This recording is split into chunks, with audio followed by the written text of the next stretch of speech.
India TV 9 news Maharashtra.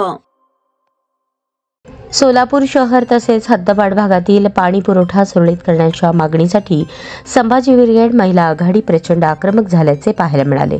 महापालिकेमध्ये Sambhaji ब्रिगेडच्या वतीने मटके फोडून ढिसाळ कारभाराचा निषेध नोंदवण्यात आला.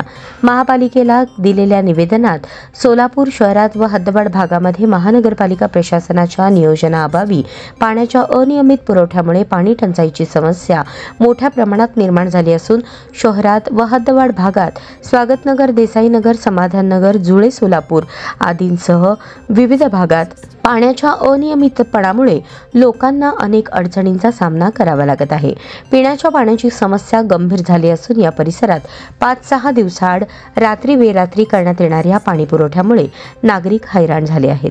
महानगरपालिका नागरिकांकडून 365 दिवसांची पाणीपट्टी आकारते आणि प्रत्यक्ष 90 दिवसच पाणी पुरवठा करते.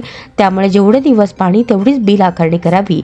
अनेक भागात अंतर्गत जलवाहिनी 4 इंची असल्यामुळे पाणी पुरवठा कमी दाबाने होतो. काही भागात असलेले हातपंप नादुरुस्त असल्यामुळे बंद आहेत, तर काही भागात नव्याने हातपंप बसवण्याचे अत्यंत गरजेचे असल्याचे म्हटले आहे.